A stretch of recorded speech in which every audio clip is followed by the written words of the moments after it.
Hello and welcome to today's LOL Esports Roundup, where we cover the news from the last 24 hours, as well as the games that occurred in the last 24 hours in the four major regions, and preview what's to take place tomorrow.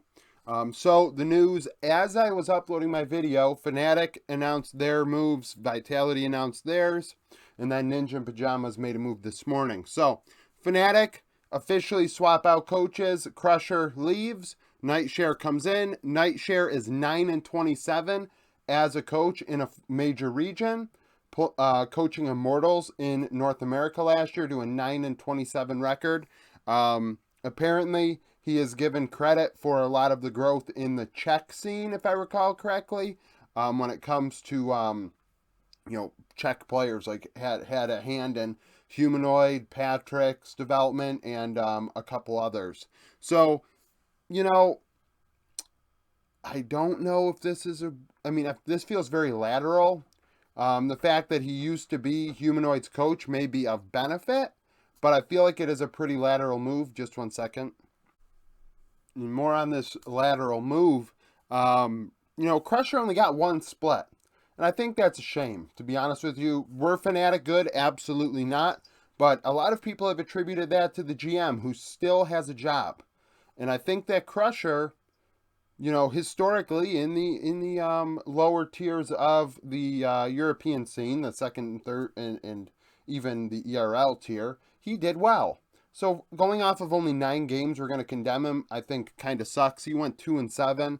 I hope he gets another opportunity. I think that this was a reckless decision to swap coaches when we can tell it's probably the general manager's problem. Top lane, Oscarinen's been brought in from the academy team. I personally identified Oscarinen as a player that made a lot of sense for Fnatic to bring up, if they so chose, only because movement is very difficult. It's hard to find players in between these two splits because everybody else is playing, right? So really all you can do is work from within. And Oscarinen and Rabble in top and jungle, and then Advian, who they also brought up in support, were 3 players that I thought were excelling on Fnatic's academy team, at least stats-wise. And I'm not blaming Wonder for the issues the team had. The team has issues that are larger than that. But you can only make so many moves. You're really limited. Your hands are tied. So you kind of just got to shake things up. And Oscarinen, I thought, did very well in the ERLs. 2.7 KDA, 9.3 CS per minute in lane. That is absolutely insane. He is a fed top laner. He's very carry oriented. 57.5 KP, 718 damage per minute, 27.9 damage share, 24.3 gold share. 24.3 gold share from a top laner is insane. That is insane. 9 solo kills in 16 games. On average, he's up about 650 gold, 21 CS, and 115 XP at 15 minutes relative to his opponent. So he wins lane. He carries games in the academy level. We'll see if he can do that on the LEC stage. Only 19 years old, 20 years old. I hope he gets a fair shot and not just a split. But then again, I think they do have to identify what they have in the role. Wonder stats, not very good. 1.6 KDA, 7.9 CS per minute, 43.7 KP. So a lot of people say, well, he's playing weak side. Well, he's doing this, he's doing that. Wonder, on average, was losing his lane, and he wasn't involved. He was dying a lot. A lot of Fnatic had problems. I'm not saying that Wonder was the problem. I said that earlier. But the stats are not good. 400 damage per minute. 17.5 damage share. That's like carry jungler damage share. 20.6 gold share. On average was down 770 gold, 7 CS, 750 XP. Losing his lane, 6 champions played in 9 games. So this move, I think, had to be made. Somebody had to be swapped out. I didn't care if it was Rabble, Wonder, or support. I did think going into, honestly, when they announced Rux was the support, I said, this is concerning. Bringing in Advian made a lot of sense because he is somebody that has LEC experience. And I think Advian is okay. I don't think he's a world beater, but I think he belongs in the LEC. And Advian put up good numbers in the ERL, 3.7 KDA, 65.1 KP. On average, over 3 vision score per minute. Would place 1 ward every minute. Would place 2 vision wards every 5 minutes. I mean, placing wards are placing wards in my opinion. And then would clear 2 wards every 5 minutes. So definitely was effective in lane, getting around, getting vision. 9 champions in 16 games. Rux's numbers actually aren't as bad as I thought they'd be. 2.9 KDA, 74 1 KP. So they were fighting around Rux being there. Obviously, he's not the carry, but he was involved in 3 out of every 4 kills, whereas Wonder was involved in roughly 2 out of every 5. That's a very different situation. 2.69 vision score per minute, 1.5 wards placed per minute, so 3 every 2 minutes. 1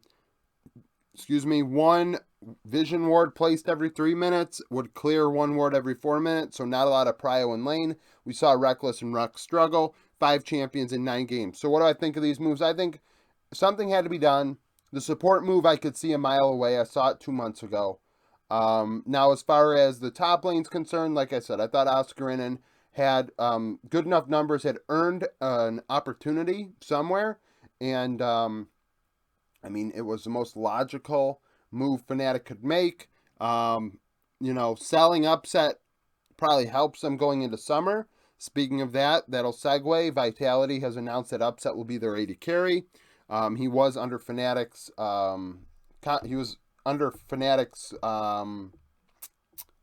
Not grasp per se, but Fnatic, had his contract, right? So Vitality were able to come up with an agreement for Fnatic to be able to allow Upset to go.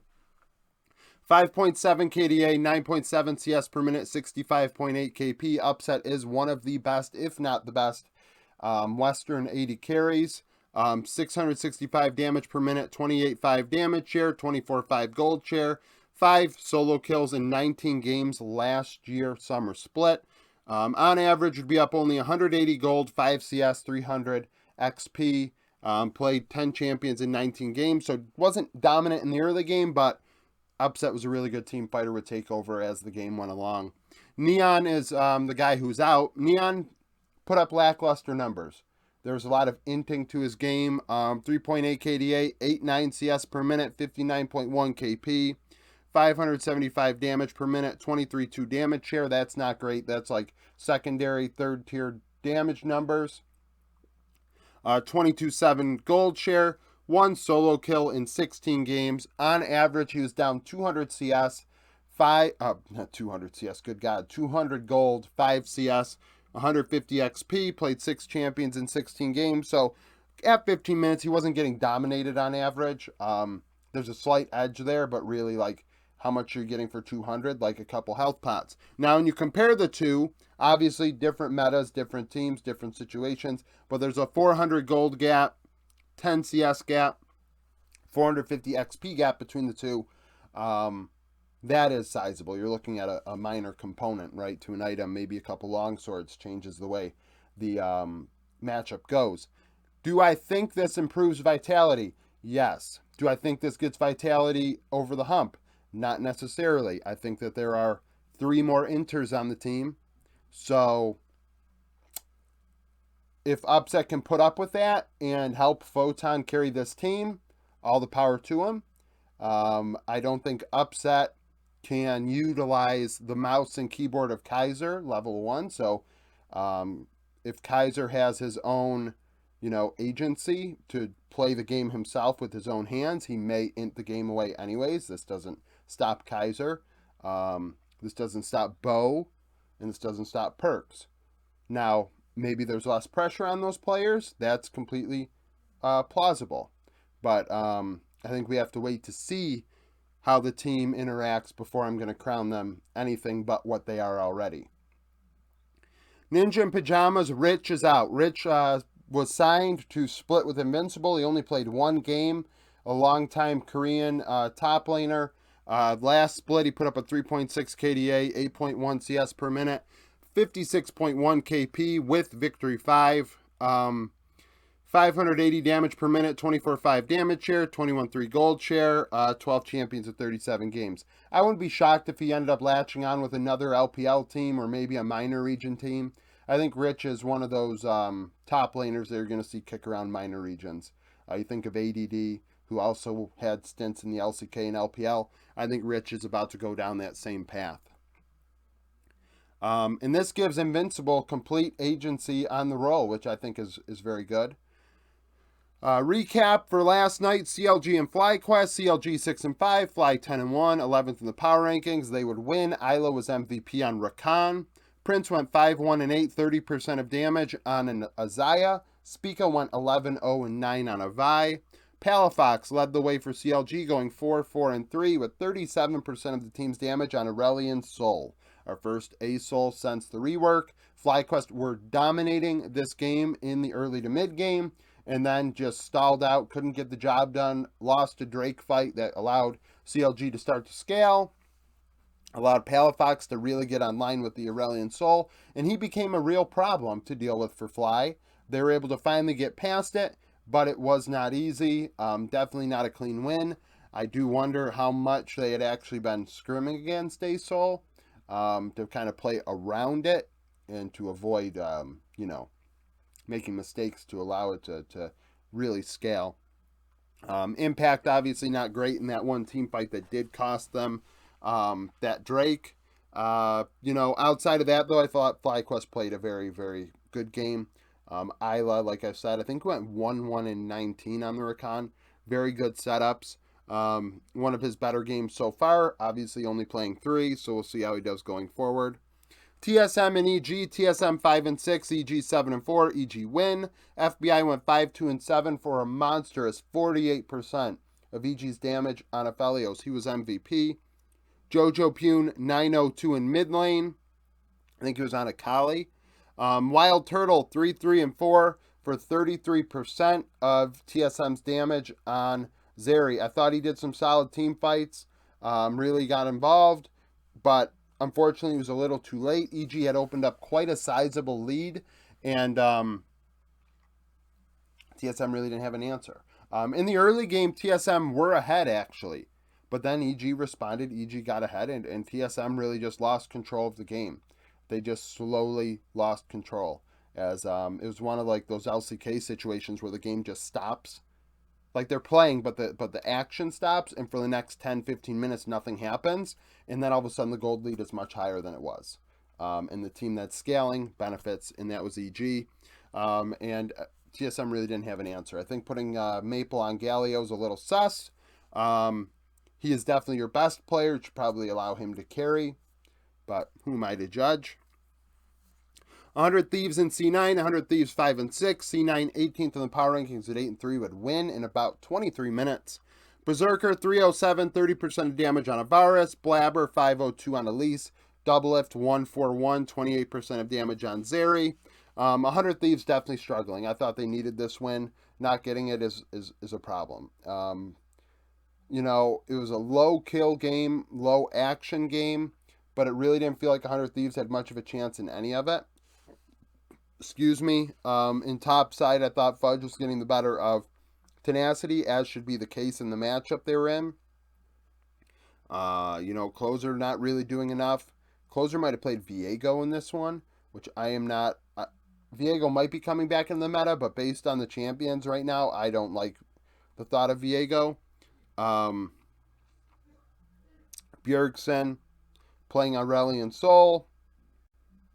That didn't go well. That's kind of the thing, too. So you're looking at two different situations, right? So CLG and 100 Thieves both play Aurelion Sol. CLG are able to stall the game out. 100 Thieves can't. Doesn't allow A-Sol to get online. Game's lost. A-Sol is going to be like a Corki, Azir, Victor sort of situation where this is a long-term scaling mid laner that if you let it get to 35 minutes, it's going to be a problem. And C9 made sure that didn't happen. Obviously, in Western regions, you tend to want to pick scaling. When in doubt, you scale because the other team's probably not good enough to beat you. However, C9 was good enough to beat 100 Thieves on the day. TL and Golden Guardians. Golden Guardians 21st in the power rankings at 7-4. TL 4-7. TL would win. Yeon 604, 37% of damage on Avaris. Summit 307 on Gragas. Harry played Aurelion Sol in this one and would win, obviously. Stixay 222, 30% of damage on an Ezreal. Stixay having some int moments, definitely, where you'd be like, you probably should have shifted there. Probably poor positioning here. Huhi's Ashe not looking very good, so maybe this bot lane has returned back to earth. Jungle mid duo was not great on paper when it came to the draft. Really didn't give them a lot of agency. And given that TL live and die by jungle mid, you should definitely be giving them the prio in draft. And when it came to counter picks and things like that, like give them what they want, give them all the resources you can. And unfortunately, they didn't, as TL took advantage of Licorice in top lane and got themselves in a position where Harry could succeed on the ASOL. Even Pioshik didn't, so that's kind of the deal there. Immortals and Dignitas. Immortals 2 and 9, Dig 1 and 10. Immortals would win. Tactical 9, 2 and 7, 33% of damage on Azaya. Balulu in his debut was allowed to play as Zoe, going 4, 1 and 11. He'd be MVP. Tomo doing well again for Dignitas, going 9, 3 and 7 on a Caitlyn for a huge 43% of their damage. This was a 47-minute game, and I said it in the Discord. This schedule it's okay, right? We're looking at it and how good can an LCS schedule really be across 4 games. But this 5th game, who wants to watch Immortals and Dignitas, really? Not many, right? So, we're already watching this game late. And then you're saying to yourself, I'll stay up for it. Why not? I'm okay. 45 minutes later, you say to yourself, never again. Never again. Like, it's awful that the game that nobody wanted really to watch is the game that literally took 50 minutes. And it was back and forth, and it was disgusting. Both teams throwing it. Dignitas ended up in a very good position, and then ended up throwing the game hard at a Drake fight. Not even a Drake fight, a mid lane fight where they had Drake. Even Azal was saying it, and I was seeing it as well. I was like, why are they playing this way and not, they've secured the last couple Drakes fine. They've done they've done a good job. They didn't have an issue. Then all of a sudden this one, they have a problem. They're screwing around. All of a sudden they end up on the Baron side instead of making sure that they could prevent Soul. So they hand over Soul to Immortals for Baron. Not a lot really good happens for Dig. Eventually they're able to nearly storm down the mid lane, take the inhib. But they stall the game out, give Immortals Soul, which isn't great, right? And then there's a fight for Elder where Immortals gets the Elder and Dig try and backdoor. And honestly, I don't think the backdoor was the worst idea. They came pretty damn close. I think that there was a little bit of lack of commitment in the final seconds of that, where the Nexus is going down, and then all of a sudden they're like, okay, well, there's 4 people on us, 3 people on us, we've got to kind of back off. It's like, no, you got to kind of just finish that, or at least go down with yourself literally on top of the Nexus. So for that not to happen kind of sucked. Immortals weren't able to end at that time. They were able to storm down mid, take the mid inhib, and try and take down 1 Nexus turret, but unable to take 2 down. And, did come back. There's some more fighting. Players start getting caught out. And eventually, Immortals are able to take it. Because they had Soul, because they were able to get Elder. And that's kind of the deal with that one. That's the only game I got wrong on my predictions for the LCS last night. I had Dig winning that one, and it came close. LPL, Rare Atom and IG. IG 25th in the power rankings at 5 and 5. Rare Atom 4 and 5. IG win 2-0. On at 80 carry was my MVP, going 14, 3 and 15 for 28% of damage. Gideon in the jungle went 6, 1 and 14. Strive for Rare Atom led them in damage, going 2, 4 and 6 for 28%. Every which way, IG had the advantage. YSKM was definitely getting the better of Cube in lane. Now, was he impacting the rest of the Rift? Not really, so that's why I didn't give him MVP. In Game 1, the game was getting pretty, I wouldn't say completely one-sided, but IG definitely had built an edge before YSKM really got involved on the Camille. And then YSKM did do some nice things, created some good team fights, and really made some things happen. But that doesn't take away from what my opinion was. IG building a lead themselves, Gideon, Dove, and On and Wink doing some work. I thought Wink on the Braum actually looked relatively good given the circumstances. I didn't expect that out of Wink really, but it was against Rare Atom and Southwind, so the support gap was not that hard to create there.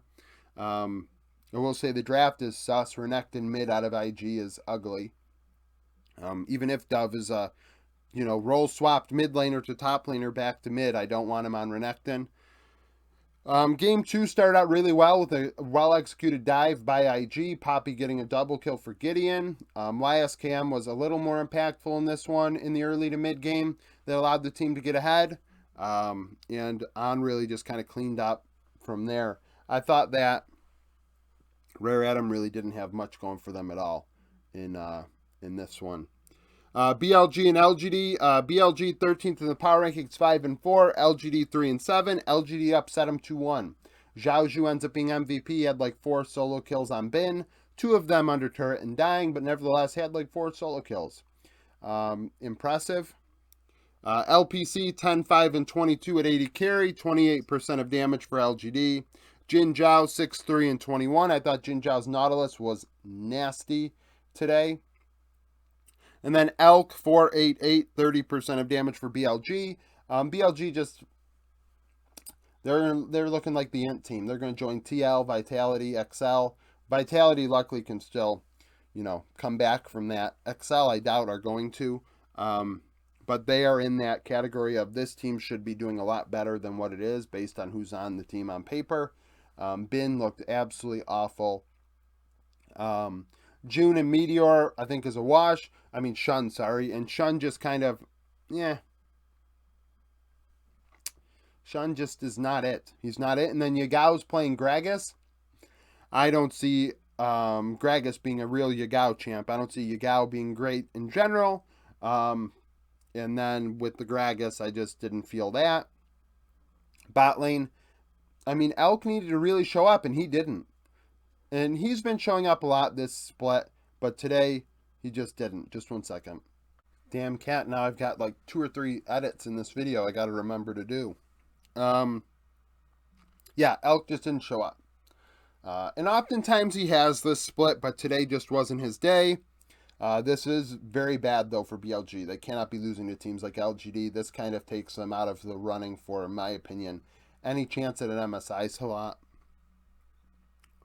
LCK, Sandbox, and KDF. Sandbox 6th in my power rankings at 8 and 4. KDF 2 and 11. KDF win 2-1. Bulldog 9-5-23, 34% of damage for KDF. He played Ace Soul in one of the games. Had a good series. Doodoo 8-3 and 9 in top lane. Envy 8-7-11, 28% of damage for Sandbox. Game 1, Sandbox nearly perfect game KDF. I mean, it was just like 1 turret and 1 death given up. Like, otherwise, Sandbox absolutely smoked KDF in Game 1. However, Game 2, KDF responded. They did work. Taeyun did some really nice things, in my opinion. I thought Young Jay had some good setups. Bulldog doing what he had to do. I'd argue I thought Taeyun was probably MVP of Game 2, honestly. Moham doing better. Moham being in the lineup this time instead of June. So, I mean, I imagine Moham's going to start next time. A lot of people are going to say this is a massive upset and I went 1 and 3 on here. I think only one person on the Discord went 3 and 1. Nobody went 4 and 0. And KDF, algorithm-wise, so my stats that I don't use for my power rankings, but I keep track for minor region versus major region stuff. KDF are like a team that's second tier in the world, like, as in, like, relative to the LCK being ranked as the best region, it puts KDF in, like, the FlyQuest G2, I don't know, above HLE region, group. Like, that's the group they're in. And if you're on the Discord under extra content, you'll see that based on Tuesday's stats. This doesn't include today's. But KDF have been looking good all split long. Despite their record, they're very, very competitive, and today they were. And in game 3, I thought Bulldog did more than Taeyoon. And then when you push comes to shove, I just ended up going Taeyoon. I thought Young Jay in game 3 on the Wukong did very well. Following up Willer's good performance on Wukong in game 1. So it's very interesting seeing these LCK Wukongs. They're looking relatively good compared to other regions, honestly. Bro and T1, Bro 4-8, T1 12-1, T1 first. My power rankings, they 2-0, Bro. Zeus 839, 30% of damage in top lane was MVP. Guma Yushi 6-1-9 at 80 carry. Karis 465, 31% of damage for Bro. T1, we're given a Phelios Thresh game 1. You cannot, in an engage meta, I'm sorry, but giving Keria a playmaker like Thresh or Nautilus is going to make you pay. And Keria made things happen.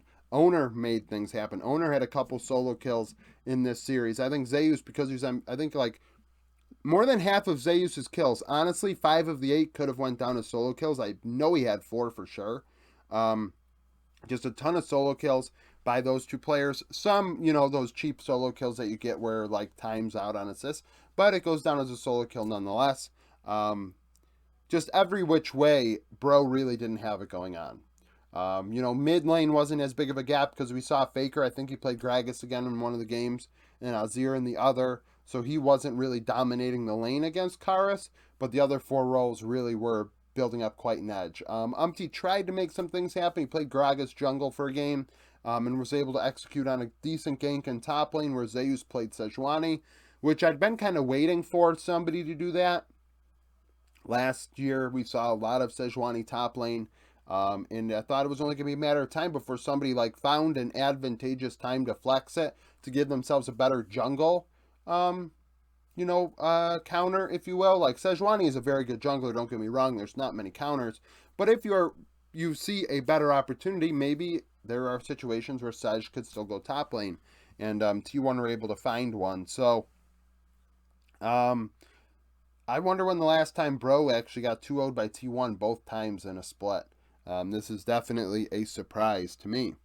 Sneak peek for tomorrow, LCK, HLE and D+, HLE 14th, D+ 8th in my power rankings, both 9-4.